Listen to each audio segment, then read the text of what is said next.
Bienvenidos al canal de Conciencia Integral, un canal que aúna ciencia, conciencia y visión holística del ser humano.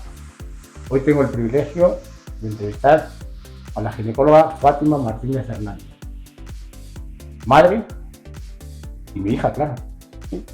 Encantada de estar con vosotros en este espacio, orgullosa de poder compartir un momentito especial con mi padre y el creador de este canal.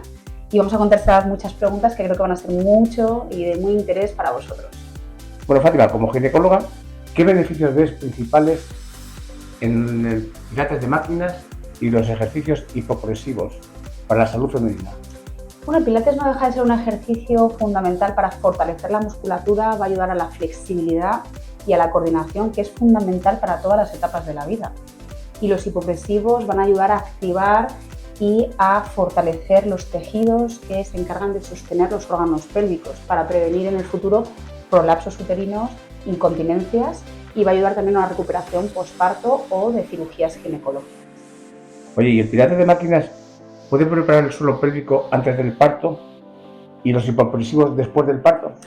Sí, tratamos de evitar los hipopresivos durante el embarazo porque eso puede aumentar la presión intraabdominal y eso puede favorecer a veces el prolapso de órganos pélvicos, pero el pilates no deja de fortalecer toda la faja más profunda de la musculatura de la pelvis, también va a ayudar a la movilidad para hacer un parto más consciente.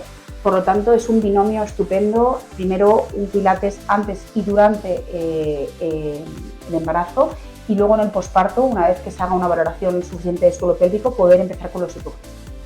Y dice, muchas mujeres temen los prolapsos y la incontinencia urinaria después de ser madres. ¿Qué papel juegan esto? Bueno, se explica un poco más o menos, ¿no? Sí, a ver, el miedo fundamental es verdad que cada vez queda un poquito más relegado porque antiguamente los partos eran muy agresivos, no había un control de la diabetes gestacional, eran niños muy grandes, más de 4 kilos, la generación de nuestras abuelas tenían partos instrumentales, con forces, entonces era muy frecuente ese prolapso tanto del útero como de la vejiga. Gracias a Dios ahora tenemos pues no solo un abordaje más preventivo, ¿no?, con este tipo de ejercicios de pilates, fortalecer luego en el posparto con hipopresivos, continuar con el pilates y luego pues gracias a que también tenemos cada vez partos menos instrumentalizados y también pues un autocuidado más de la mujer, pues ese miedo cada vez queda más relegado. Muy bien. ¿Y qué precauciones tienen que tener las embarazadas o mujeres en recuperación para precisar, más o menos? Bueno, pues yo creo que sobre todo muy importante hacer conciencia de la respiración. Muchas veces cuando las pacientes me preguntan, ¿pero qué ejercicios puedo hacer? Lo más importante es que al inicio sean guiadas y acompañadas por profesionales, porque es muy importante a la hora de respirar, hacer la inspiración y la expiración correcta. Si tú, por ejemplo, cuando haces un ejercicio con un esfuerzo físico, estás inspirando en vez de expirar, eso puede provocar que hagas una presión intraabdominal, que eso favorezca el prolapso de los órganos pélvicos. Entonces, es muy importante hacer las cosas guiadas y acompañadas y con un buen asesoramiento. Entonces, para resumir, como experiencia médica tuya, me has explicado un poco más cómo puede combinar el pilates y progresivos, me has explicado un poco, pero si quieres ya como un último mensaje. Bueno, pues yo creo que junto a otros ejercicios de fuerza, porque yo, por ejemplo, soy muy partidaria de hacer ejercicios de musculatura, a mí me encanta, por ejemplo, el crossfit, el body pump, pero yo creo que el pilates aquí juega un papel fundamental para la futura vejez, porque va a dar no solo fuerza, sino flexibilidad, coordinación y equilibrio, que es fundamental para las futuras etapas de la vida. Pues muchas gracias. Ahora vas a asistir a tu primera clase. Entonces, Fátima, ¿qué te parece la primera clase de pilates que has tenido? Me ha sorprendido mucho, la verdad. Han sido movimientos muy precisos que me ha hecho conectar la respiración y la activación abdominal del suelo pélvico y la verdad que me he sentido muy relajada, muy desconectada de mis preocupaciones y la verdad que se me ha pasado el tiempo volando, me ha encantado.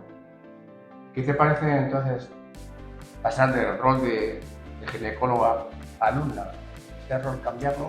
Liberada, la verdad que liberada, porque estoy siempre acostumbrada a acompañar y a guiar a mis pacientes y me he sentido en este sentido pues más vulnerable, pero a la vez muy acompañada y arropada y me ha gustado mucho la experiencia. ¿Y tú me aconsejarías como apoyo integral, cuerpo-mente o salud integral de la mujer?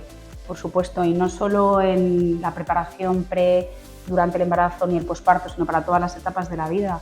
Al final, con el pilates no solo fortaleces la musculatura, sino que trabajas la coordinación, la flexibilidad, y es muy importante para llegar a las últimas etapas de la vida con una vitalidad y una gran coordinación. ¿Qué te ha parecido compartir este rato familiar con tus compañeras, conmigo también y con Elena sobre todo? Bueno, pues al final lo he vivido de una manera mucho más humana y cercana, y me ha gustado cómo me han arropado y acompañado de las demás compañeras de la clase para que me sintiese guiada.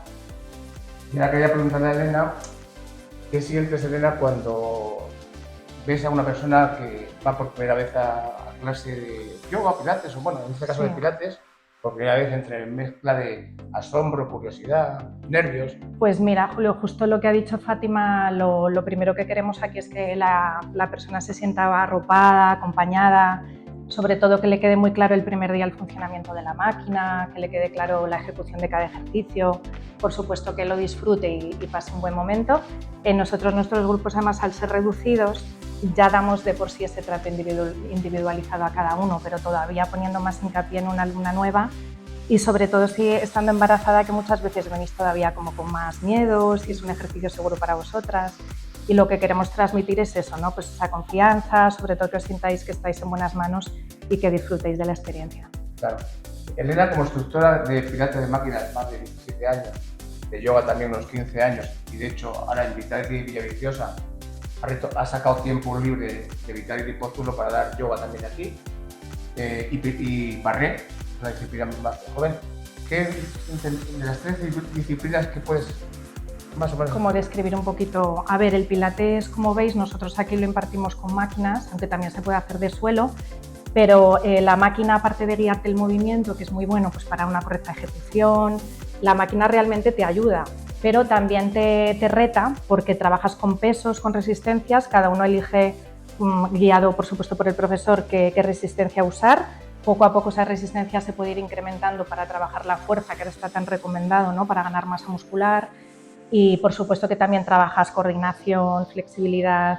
Es muy recomendado para personas que tengan además problemas de espalda porque fortalece muchísimo la musculatura profunda, ya es el core, en especial los músculos del suelo pélvico y transverso, y pues mucha gente lo elige por todos estos beneficios. El yoga tiene también todos estos beneficios porque trabajas la fuerza, flexibilidad, coordinación, equilibrio, pero se hace sobre una esterilla, la fuerza la trabajas con tu propio peso y hace mucho hincapié en la parte de flexibilidad, pero la estructura de una clase de yoga es un poco diferente porque empiezas con pranayama, que es práctica de respiración. A mucha gente le ayuda pues, para luego gestionar, ¿verdad? Cuando a mí me viene muy bien para situaciones pues, de estrés o ansiedad, que todas estas técnicas de respiración pues, te pueden ayudar, a diferencia del pilates, que es muy bueno, pero siempre se usa la misma respiración. En lugar de hacer ejercicios como en pilates, que son ejercicios muy precisos y repeticiones de un mismo movimiento, en yoga son asanas, que son posturas que se mantienen o menos o más tiempo según el tipo de yoga, y se suele finalizar la clase con una relajación o una meditación guiada, lo que también favorece no solo la conexión cuerpo-mente, que también te la da el pilates, que tú te has sentido de esta manera, pero un poquito más también conexión cuerpo-mente y espíritu, ¿no? Que es que también te lo da el yoga. Y por último el barre, pues igual, también trabajas muchísimo fuerza, coordinación, agilidad, equilibrio, pero es muy diferente porque es más aeróbico, se hace acompañado de una música que no está de fondo, como en las otras dos disciplinas, sino que está alta y que te motiva para seguir el ritmo, y combina movimientos de ballet o movimientos de pilates y fitness, y puede ser bastante intenso, a no ser que tengas un grupo suave, suele ser muy intenso y ganas pues resistencia muscular y aumenta tu capacidad cardiovascular. Y ya por último, Elena, quería, como he dado todas las clases a gente de todas las edades, sí, y algo que podrías explicar, ¿a qué edad tú aconsejas? ¿O qué mensaje das a la gente mayor? Sí.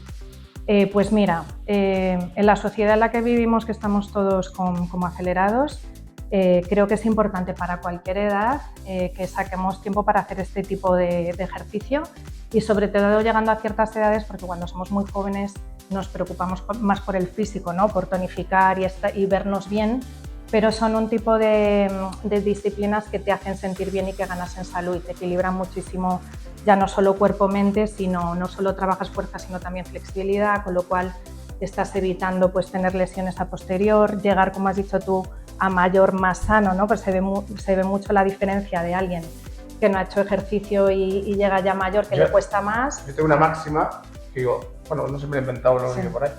Si quieres durar muchos años, haz ejercicio aeróbico. Sí. Y si quieres atarte los zapatos cuando seas mayor, haz ejercicio de fuerza. Yo creo que al final lo ideal es una combinación de todo. Y lo de con respecto a la gente mayor, digo que cuanto antes empieces, por supuesto, mejor, pero hay ejemplos muy claros incluso en tu clase de pues algunas señoras que han empezado, me dicen, Elena, nunca he hecho ejercicio, incluso vienen con mucho miedo de yo creo, voy a probar, pero creo que no voy a ser capaz.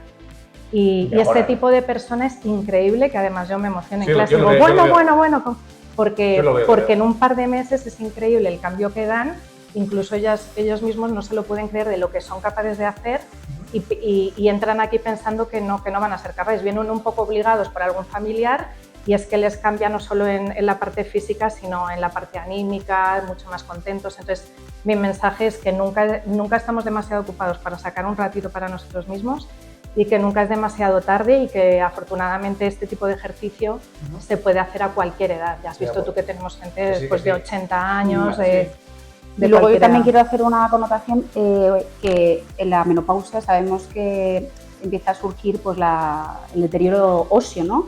Una osteopenia, una osteoporosis, y son pacientes que con una pequeña caída, si no tienen una coordinación, un equilibrio y se caen, pueden tener una fractura que eso lleve a una comorbilidad y a un decaimiento muy avanzado a partir de cierta edad, ¿no?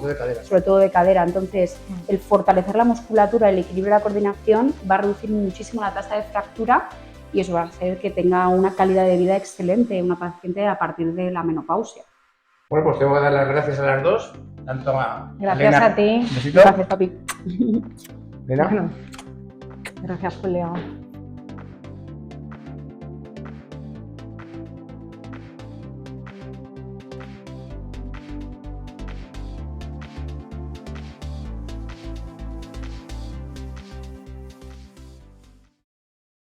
Buenas, estamos en casa de Fátima y vamos a retomar la entrevista. Ya hemos hecho una clase de pilates, pues ahora, hija, te voy a hacer una pequeña entrevista, a ver qué te parece. ¿Qué fue lo que realmente te llegó a estudiar medicina? ¿Fue un sueño de niña o apareció poco a poco? Bueno, yo creo que fue surgiendo poco a poco, ¿no? La vocación como médico es algo que se va implantando, quizá por al final la familia, contactos cercanos. Mi padre es médico estomatólogo y siempre he tenido de cerca, ¿no?, el cuidado de los demás. Siempre me ha nacido mucho arropar a la gente quizá más frágil o más débil de mi entorno. Y luego, junto a una serie que me marcó muchísimo, que es la serie de Anatomía de Grey, pues tenía muy claro que quería formar parte de la comunidad médica y ayudar a los enfermos. Y cuando elegiste ginecología y obstetricia, que fue muy distinto a lo mío, ¿qué te atrapó esta especialidad? Bueno, yo creo que el contacto íntimo con la mujer, esa esfera psicoemocional tan compleja, y el pueda también tener no solo una consulta médica con su anamnesis, sino que también tenga técnica quirúrgica, el poder tener abarcar tantas cosas desde el diagnóstico de una enfermedad ginecológica hasta llevar al acompañamiento en una etapa tan bonita como el embarazo, el diagnóstico prenatal mediante la ecografía fetal y luego el proceso del parto y el acompañamiento también a la menopausia, abarca una gama tan amplia dentro del seguimiento y cuidado de la mujer que me llamó muchísimo la atención. ¿Influyó algo que yo fuese médico o no? Sí, claro que me influyó. Al final yo veía cómo la gente solicitaba tu ayuda, siempre dabas una respuesta ante las necesidades y las carencias de las personas, y a mí eso me llamó mucho la atención. ¿Y si hubiese elegido odontología, hubiese atraído algo de odontología o no? Hombre, al final a mí siempre también me ha traído mucho la parte de estética, ¿no?, y de cuidado de la persona, ¿no? Entonces quizás si me hubiera metido en el mundo de la odontología me hubiera dado más por dentro de una subespecialización pues más estética, Bueno, yo lo hacía también. Claro, que tiene un resultado también muy importante y muy necesario en las personas para su autoestima, ¿no? Al final una sonrisa bonita o bueno, incluso la parte tan importante como el poder masticar bien, el poder dormir bien, pues claro que tiene una gran relevancia dentro de la medicina, ¿no? Entonces, bueno, era muy interesante, pero quizá quise buscar algo más allá y distinto. ¿Y por qué crees que ninguna de las dos habéis querido ser odontólogas?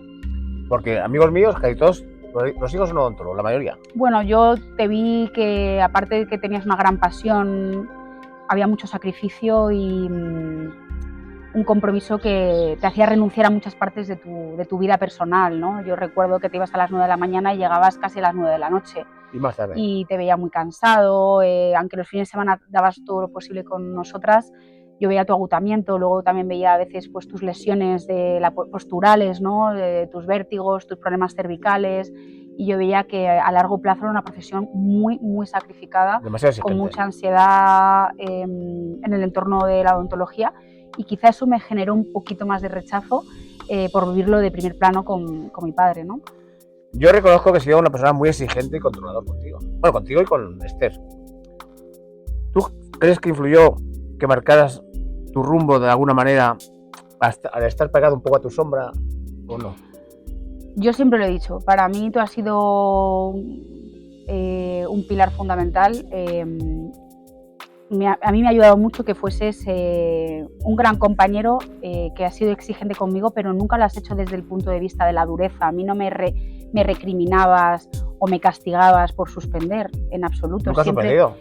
Bueno, alguna vez he suspendido, pero me refiero que siempre me has hecho fortalecerme de las caídas. Me acuerdo cuando nos íbamos a meditar, que nos íbamos a hacer footing juntos, cuando yo tenía una situación de miedo o ansiedad, no solo por los múltiples exámenes a los que me he enfrentado, sino también en mi vida personal, para mí ha sido un gran apoyo. Entonces, bueno, la exigencia, según como lo mires, has sido una persona exigente porque has estado muy cerca siempre mío, y a mí eso me ha ayudado a ser quien soy, a crecer y a ser una mujer segura de mí misma, porque he tenido un gran pilar y un apoyo como muchas este. Gracias, hija, muchas gracias. Muchas gracias. Me acuerdo cuando empezaste en la residencia el 12 de octubre. O sea, la tengo grabada, me acuerdo. Qué orgulloso me estaba yo. Estabas muy orgulloso de ti. ¿Y cómo viste esa etapa tan dura y tan intensa en el 12 de octubre? Bueno, es que trabajar en el 12 de octubre ha sido un reto, ha sido un gran sacrificio, pero he aprendido a trabajar en equipo. He visto las urgencias más complejas, me he rodeado de grandes profesionales y mentores. Y para mí fueron 4 años duros de no dormir, de mucha autoexigencia, pero me ha formado para ser la ginecóloga que soy hoy en día y vamos, lo haría 100.000 veces más repetir la residencia en el 12 de octubre. ¿Y qué destacarías entonces? Bueno, pues la complejidad, ¿no? los casos complicados, ¿no? Al final es un hospital de referencia, un hospital terciario, al cual derivan otros hospitales pequeños los casos más complejos, y eso pues me ha hecho poder ver una gran patología y ver las urgencias a gran volumen. Me ayuda a poder hacer multitask y a estructurar muy bien mi manera de trabajar, y me siento muy orgullosa de haberme formado en ese centro. Claro, y ahora que estás en el Ruber Internacional, ¿qué destacarías o qué disfrutas de tu día a día allí?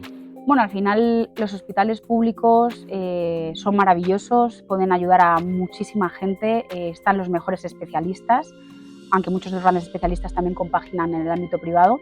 Pero bueno, en el Ruber Internacional, donde yo me he podido desarrollar más, no solo es en poder poner en práctica todos mis conocimientos, sino que también he podido dedicar quizá más tiempo a la escucha, a los pequeños detalles y a poder fomentar un poquito más esa ventana de empatía, y que quizá muchos pacientes necesitan más tiempo para poder resolver sus problemas de una manera un poquito más empática. ¿Y qué destacarías, por ejemplo, como tú, bueno, tratas mujeres, claro, en los momentos íntimos y además delicados, muchas veces muy delicados, la pérdida de un aborto o lo que sea? ¿Cómo llevas emocionalmente esa cercanía?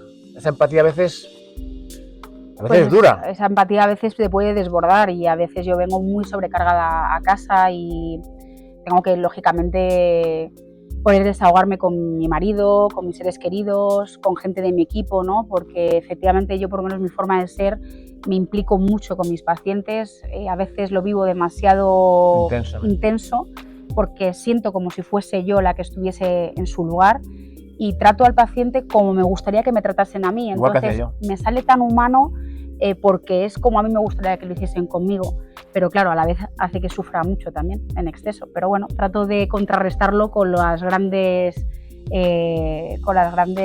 sorpresas y las cosas que consigo pues me ayudan a poder contrarrestar ese sufrimiento, ¿no? Claro. ¿Y cuál ha sido el momento más gratificante de tu carrera? Por si hay alguno o varios, no sé. Uno que te marcó más, digamos.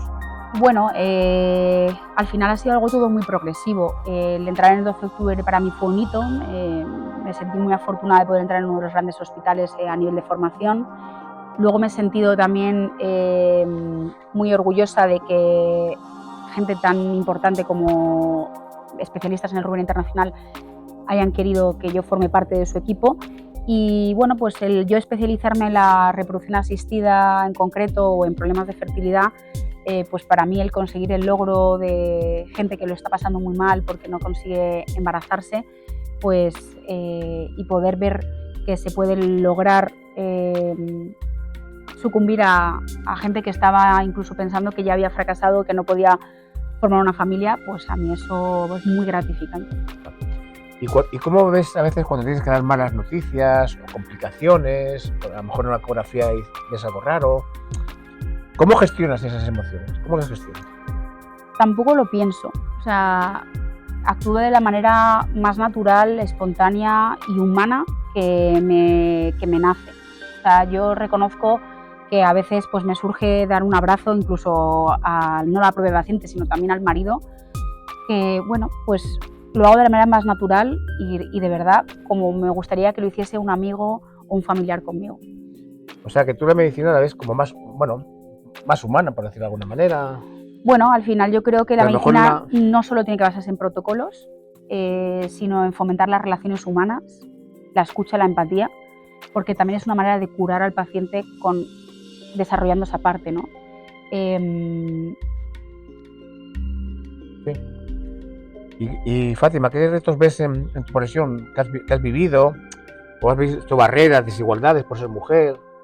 Aunque en el mundo de la ginecología ya muchos son mujeres, ¿no? Muchas. Yo sobre todo donde veo más hándicap es en la conciliación familiar. Al final hacer el binomio de madre y ginecóloga es complicado porque la ginecología, sobre todo a los que nos dedicamos a la obstetricia, es muy sacrificada. Muchas veces no tienes horarios, te llaman a cualquier hora de la madrugada, a lo mejor estás una tarde con tu hijo en el parque, te lo estás pasando fenomenal y te llaman y tienes que... O fines de semana. O fines de semana. Entonces, bueno, el compaginar eso para una mujer es muy duro, que no quita que el hombre también sufra, porque el hombre también, por supuesto, se siente padre, pero ya sabéis que la relación que tiene una madre con un hijo es inexplicable. Quizá nosotros también, por la historia, a nivel de evolución, nos hacemos sentir como demasiado responsables o demasiado culpables, y es lo que peor he llevado. Y si una chica te preguntase, quiero ser ginecóloga, ¿qué le dirías? Le diría que a mí me hace ser súper feliz, pero que tiene que tener claro que es una profesión de sacrificio y de gran esfuerzo. Y mucha autoexigencia. Y de mucha autoexigencia, sobre todo las personas que nos dedicábamos más a la parte de la obstetricia, que quizá tiene más incertidumbre y que muchas veces es imprevisible. ¿Y qué te apasiona más? ¿La fertilidad, endometriosis, suelo pélvico? Bueno, es verdad que yo tengo la gran suerte de hacer una medicina muy multidisciplinar, veo mucha patología ginecológica distinta, pero mi punto clave sobre todo en la ginecología es todas las patologías endocrinológicas de la mujer, pues pacientes que tienen ausencia de regla, alteraciones de la menstruación, dolores de regla. Eso muchas veces conlleva a que tengan subfertilidad o esterilidad y también les acompaño a poder conseguir el reto de tener un recién nacido vivo en casa. Y luego pues enfrentarme al momento del parto pues es una cosa preciosa y te hace pues ya conectar al máximo con el paciente, ¿no? Y luego también me gusta mucho la parte endocrinológica de la menopausia, todo el tema de toda la sintomatología climatérica que va a vivir una mujer en esta etapa tan vital de la vida. Entonces, bueno, pues yo creo que es un poco ese recorrido el que más ejerzo y está muy conectado una pieza con otra. ¿Y hacia dónde te gustaría crecer en los próximos años? Bueno, me siento muy cómoda en lo que insisto, en toda la patología endocrinológica, tanto en etapas de la adolescencia como en la menopausia. Me gusta mucho la fertilidad, la reproducción, el poder ayudar a parejas que tienen dificultades, pero no solo ya con una técnica de reproducción, sino encontrar el diagnóstico, ver cómo incluso con técnicas muy poco invasivas el poder conseguir y lograr el embarazo. Pero reconozco que me imagino que a lo largo que vaya cumpliendo años también me gustaría ser más docente y poder compartir mis conocimientos no solo con estudiantes, sino con otros compañeros de profesión. Claro. Bueno, ya tienes un hijo, Marcos, y estás esperando tu segundo hijo. Sí. ¿Cómo compaginas esta vida tan exigente de médico? Has explicado más o menos antes, pero bueno, si quieres... Bueno, pues me he trabajado mucho. En el posparto inmediato de Marcos no era consciente de la que me venía encima, porque yo reconozco que integré el embarazo de una manera quizá menos consciente de la que yo hubiera querido. Trabajé mucho antes de dar a luz, porque me encanta lo que hago, y de repente me encontré un bebé encima de mí y fue como un poco shock, porque quizá no había conectado lo suficiente con el embarazo, ¿no? Pero he trabajado mucho todo este año del primer año de vida con Marcos, de que sobre todo hay que priorizar, y para mí la prioridad es mi familia, mi hijo, pero sin desatender a mis pacientes. Entonces, bueno, yo creo que siempre el ser humano tiene en cuenta cuál es su prioridad, y trato de dar el mayor tiempo de calidad y de la mejor calidad a mi hijo, sobre todo cuando estoy con él, pues no tener móviles, no tener pantallas, escucharle, comunicarme mucho con él, jugar con él, ducharme con él. Entonces todo eso es un trabajo de horas que para mí pues a lo mejor están más concentradas en determinadas horas del día, pero lo hago de la mejor manera que puedo. ¿Y cuál es el legado que quieres dejar como mujer, como madre, como hija y como ginecóloga? Bueno, es verdad que al final todo el mundo queremos ser recordados, ¿no? Pero hasta las grandes eminencias pueden ser olvidadas rápidamente. Yo, más que el ser alguien importante a nivel de divulgación o alguien conocido en redes, yo sobre todo quiero dejar huella a cada paciente que he acompañado a lo largo de mi vida, y sobre todo que se hayan sentido el proceso de acompañamiento lo más humano y más empático. Para mí ya no tanto es el resultado o el fin, sino es el proceso de acompañamiento, porque a lo mejor a veces no puedes conseguir el resultado que quiere el paciente, un embarazo o por desgracia ha sufrido un aborto, pero el que viva de la manera más humana ese acompañamiento, de la misma manera que mi hijo también viva de la manera más humana mi profesión y su acompañamiento, pues para mí eso es un legado, ¿no? El hacerlo de esa manera. Ya te voy a hacer la última pregunta, esta es muy nuestra. ¿Qué momento conmigo como padre, médico, nunca olvidarás? Algo que te haya marcado para siempre. Bueno, a mí siempre me recuerdo a mi padre pues atendiendo las llamadas de gente que reclamaba Cirugía, oye Julio, necesito esto, y tú siempre estabas dispuesto a ayudar en el momento, ¿no? Esa inmediatez tiene sus grandes ventajas, pero también inconvenientes, porque te hacía sufrir mucho, pero eso me lo has pegado. Y soy una persona que rápidamente tengo que resolver los problemas de la gente de mi alrededor, y bueno, pues tiene sus grandes beneficios, pero a la vez también sus inconvenientes, pero bueno, yo creo que es algo que nos caracteriza a los dos y que nos hace ser especiales. Pues sí. Muchísimas gracias, hija. Ha sido un placer compartir contigo este momento y... Un placer. Hasta la próxima. Y todas aquellas personas, tanto mujeres como hombres, adolescentes, mujeres en la etapa de la menopausia, que quieran conocer un poco más los vídeos de divulgación científica que yo llevo ya muchos años preparando, y no solo para médicos, sino también para pacientes, pueden encontrarme en mi perfil de Instagram, ginecóloga Fátima MH, que creo que va a ser de gran interés para vosotros, y poder seguir acompañándoos desde el punto científico y a la vez holística y empática.